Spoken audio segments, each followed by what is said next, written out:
Top quality और consistent performance के लिए सिर्फ सिल्वर पंप नाम याद रखना।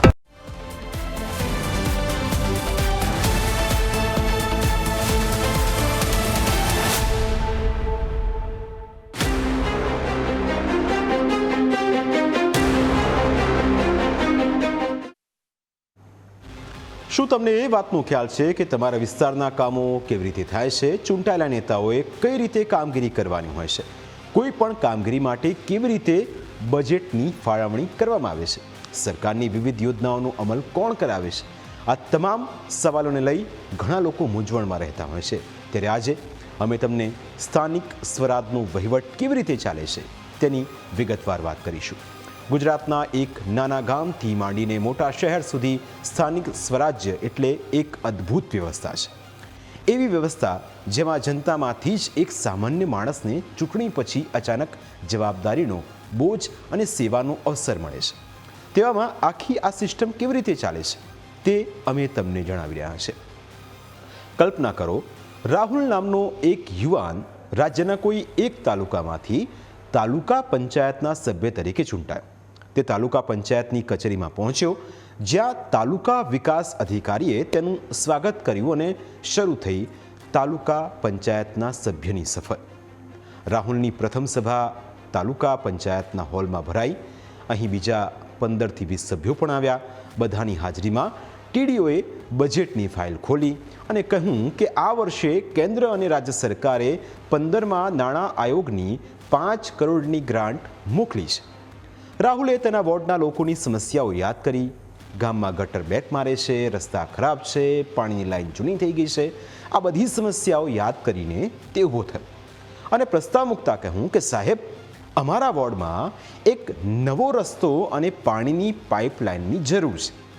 સ્ટેન્ડિંગ કમિટીમાં આ પ્રસ્તાવની ચર્ચા થઈ. અધિકારીઓએ તેની તપાસ કરી અને ખર્ચનો અંદાજ કાઢ્યો અને છેવટે સામાન્ય સભામાં ઠરાવ પસાર કરવામાં આવ્યો. આ રીતે ગ્રાન્ટ પાસ કરવામાં આવી. ગ્રાન્ટ પાસ થયા પછી ટેન્ડર બહાર પાડવામાં આવ્યું. કોન્ટ્રાક્ટરને કામ સોંપવામાં આવ્યું. રાહુલે સાઇટ ઉપર જઈને વારંવાર નિરીક્ષણ કર્યું. કામને લઈને ટીડીઓ સાથે સંકલન કર્યું અને લોકોને પણ કામગીરીને લઈને માહિતગાર કર્યા. આમ સાથે રહીને કામગીરી પૂર્ણ કરવામાં આવી. આ હતી તાલુકા પંચાયતની વાત, જ્યાં નાના નાના કામો થાય છે, જેમ કે ગ્રામ પંચાયતનું સંકલન, મનરેગા યોજનાનો અમલ, પીએમ આવાસ યોજનાના લાભાર્થીઓ પસંદ કરવા અને સ્વચ્છતા અભિયાન ચલાવવા જેવા કામો થાય છે. પણ રાહુલની વાર્તા આટલેથી જ નથી અટકતી. 5 વર્ષ પછી તે જિલ્લા પંચાયતના સભ્ય તરીકે પસંદગી પામે છે. જિલ્લા પંચાયતના હોલમાં 20થી વધારે સભ્યોની બેઠક મળી. તમામની હાજરીમાં જિલ્લા વિકાસ અધિકારીએ બજેટની મોટી રકમ રજૂ કરી અને કહ્યું કે આ વખતે જિલ્લા સ્તરના મોટા પ્રોજેક્ટ માટે 50 કરોડની ગ્રાન્ટ આવી છે. રાહુલે તેના તાલુકાની સાથે સાથે આખા જિલ્લાની વિકાસ યોજના તૈયાર કરવામાં ભાગ લીધો. તેણે જાણ્યું કે જિલ્લા સ્તરે કેવી રીતે તાલુકા પંચાયતોના કામોનું નિરીક્ષણ થાય છે. મોટા રસ્તાઓ, હોસ્પિટલો અને શાળાઓના પ્રોજેક્ટ મંજૂર થાય છે. ગ્રાન્ટ પાસ કરવાની પ્રક્રિયા અહીં વધુ વ્યવસ્થિત છે. તાલુકા વિકાસ અધિકારી પ્રસ્તાવ તૈયાર મૂકે, સ્ટેન્ડિંગ કમિટીમાં વિગતવાર ચર્ચા થાય અને છેલ્લે જિલ્લા પંચાયતની સામાન્ય સભામાં ઠરાવ પાસ થાય છે. આ પ્રક્રિયામાં રાહુલે તેના વિસ્તારમાં એક નવા આરોગ્ય કેન્દ્ર માટે પ્રસ્તાવ મૂક્યો. સભ્યોએ તેના ઉપર ચર્ચા કર્યા પછી ઠરાવ પાસ કરવામાં આવ્યો. આ રીતે તે જિલ્લા પંચાયતમાં તે માત્ર વોર્ડનો નહીં પણ આખા જિલ્લાના વિકાસનો સાક્ષી બન્યો. હવે વાત શહેર તરફ આગળ વધી. કલ્પના કરો કે રાહુલના ભાઈ અમિત નગરપાલિકાના કાઉન્સિલર તરીકે ચૂંટાયા. નાના શહેરની નગરપાલિકાના હોલમાં 30 કાઉન્સિલર્સ ભેગા થયા. ચીફ ઓફિસરે બજેટ રજૂ કર્યું અને કહ્યું કે આ વર્ષે સ્વર્ણિમ જયંતિ યોજના હેઠળ 100 કરોડની ગ્રાન્ટ આવી છે. અમિતે તેના વોર્ડમાં પાણીની તંગી અને કચરાની સમસ્યાને લઈને સ્ટેન્ડિંગ કમિટીમાં પ્રસ્તાવ મૂક્યો. કાઉન્સિલરો તેને લઈને ચર્ચા કરી, અધિકારીઓએ અંદાજ આપ્યો અને છેવટે કાઉન્સિલની સભામાં ઠરાવ પસાર થયો. ત્યાર પછી કામ શરૂ થયું. નવી પાણીની પાઇપલાઇન નાખવામાં આવી, ગટર સાફ કરવામાં આવી, સ્ટ્રીટ લાઇટ લગાવવામાં આવી.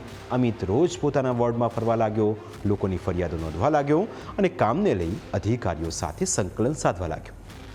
આ રીતે નગરપાલિકામાં તેની કામગીરી શહેરી વિકાસ પર કેન્દ્રિત છે, જેમાં ટાઉન પ્લાનિંગ, બિલ્ડિંગ બાંધવાની મંજૂરી, આરોગ્ય અને શિક્ષણની સુવિધાઓ સામેલ છે. નગરપાલિકા બાદ વાત કરીએ મહાનગરપાલિકાની. ધારો કે અમદાવાદ જેવા મોટા શહેરમાં એક પ્રીતિ નામની મહિલા કોર્પોરેટર ચૂંટાઈ આવે છે. મહાનગરપાલિકાના વિશાળ હોલમાં 190થી વધુ કોર્પોરેટર્સની હાજરી વચ્ચે મ્યુનિસિપલ કમિશનરે બજેટનું પ્રેઝન્ટેશન આપતા કહ્યું કે આ વખતે 10,000 કરોડનું બજેટ મંજૂર થયું છે. કોર્પોરેટરની ગ્રાન્ટ પણ અલગથી આવી, જેને પગલે પ્રીતિએ પોતાના વોર્ડની સમસ્યાઓ ઉપર નજર કરી. તેણે પોતાના વિસ્તારમાં એક મહિલાઓ માટે જાહેર શૌચાલયનો પ્રસ્તાવ મૂક્યો. આ બાબતે સ્ટેન્ડિંગ કમિટીમાં ચર્ચા કરવામાં આવી. છેવટે સભામાં ઠરાવ પસાર કરવામાં આવ્યો. આવી જ રીતે મહાનગરપાલિકામાં water treatment plant, waste management, મોટા રોડ, બગીચા, લાઇબ્રેરી બનાવી સહિતના કામો કરવાના હોય છે. ક્યાંક રોડ પહોળા કરવાના હોય, ક્યાંક ગટર લાઇન મોટી કરવાની હોય, તો ક્યાંક ટ્રાફિકની સમસ્યા ઉકેલવા ઓવરબ્રિજ બનાવવાની વાત હોય છે. જ્યારે કોર્પોરેટર પોતાની ગ્રાન્ટમાંથી બાંકડા મૂકવા જેવા નાના લોક ઉપયોગી કામો કરે છે. આ રીતે સ્થાનિક સ્વરાજની ચૂંટણીમાં ચૂંટાયેલો પ્રતિનિધિ એક વ્યક્તિ નહીં પણ આખી સિસ્ટમનો ભાગ બની જાય છે. તેની જવાબદારીઓ છે કે તે લોકોની સમસ્યાઓને સાંભળે અને તેનો ઉકેલ લાવવા માટે પ્રયત્નો કરે. વિશેષ રજૂઆતમાં સમય થયો છે બ્રેકનો. બ્રેક બાદ વાત કરીશું અન્ય મુદ્દા વિશે.